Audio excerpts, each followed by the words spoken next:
Lalu bagaimana pemirsa, pengamat Timur Tengah menilai babak baru konflik Israel-Palestina dan menilai motif serangan Israel di akhir Ramadan dan Idul Fitri kali ini.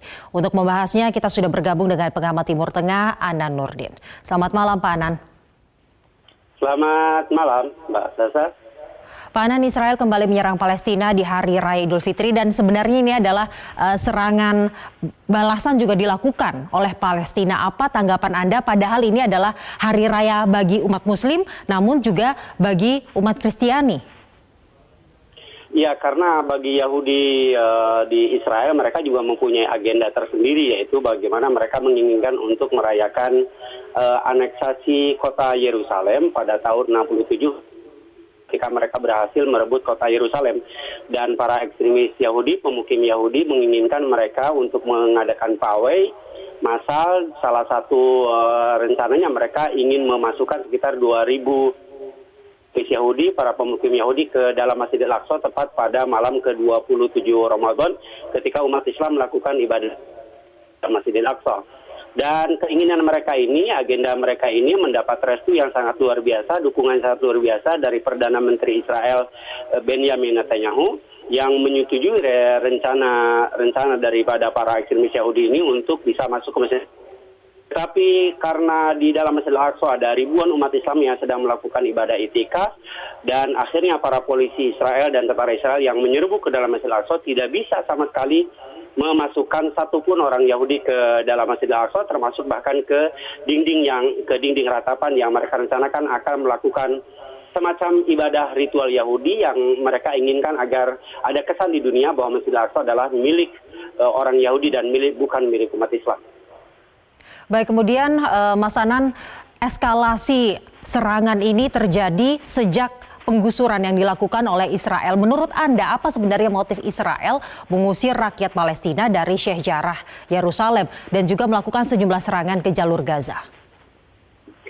Ya, pada 6 Desember 2000, kita tahu bahwa Israel mengumumkan bahwa ibu kota Israel akan dipindahkan dari Tel Aviv ke Yerusalem. Ini kebijakan ini membawa sangat dampak implikasi politik yang sangat. Artinya berarti ketika ibu kota Israel pindah dari Tel Aviv ke Yerusalem, artinya harus ada pemukiman baru, harus ada pembangunan baru, dan bahwa beberapa warga Palestina atau ratusan warga Palestina yang ada di Yerusalem harus mereka usir.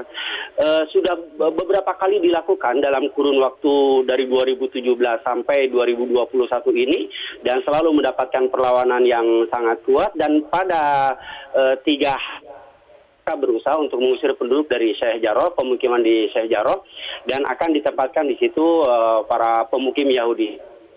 Mengakibatkan eskalasi konfliknya ini semakin meninggi karena klaim yang dilakukan oleh Israel bahwa Yerusalem adalah ibu kota Israel ini berdampak kepada panasnya politik perdamaian yang digagas oleh beberapa negara yang ingin mendamaikan antara Israel dengan Palestina. Tapi bahkan sekarang sudah resmi mereka memindahkan ibu kota, dan beberapa kedutaan besar asing Israel sudah dipindahkan juga ke Yerusalem. Ini justru bukan menambah perdamaian yang ada di Palestina, tapi justru malah menambah panas. Dan ketika pasukan Israel, polisi Israel mengepung Masjid Al-Aqsa, Hamas yang mempunyai sayap militer Brigadir Izun Al-Qassam di kota Gaza mengultimatum bahwa mereka harus keluar.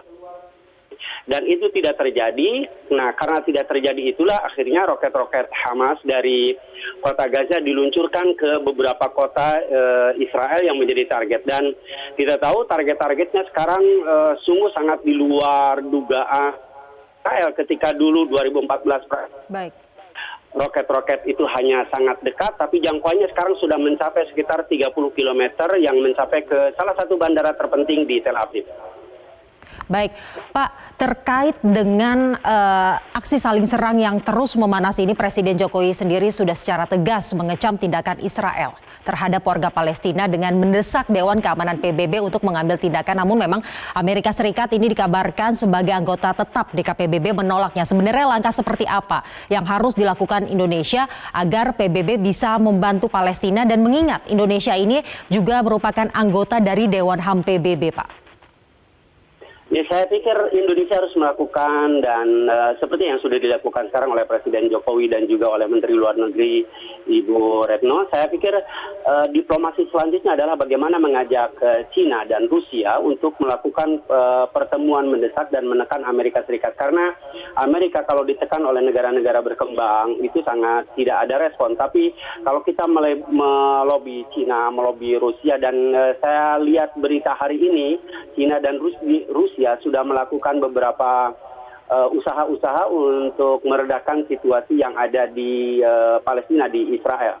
Ini sebuah kesempatan besar, sebetulnya sebuah lampu hijau yang harus disambut oleh pemerintah Indonesia, bagaimana bisa mendorong ada pertemuan mendesak agar keangkuhan Israel atau tindakan-tindakan yang melanggar HAM yang dilakukan Israel ini bisa dihentikan. Baik, terima kasih Pak Anan atas waktunya sudah bergabung bersama kami dalam Top News pada malam hari ini.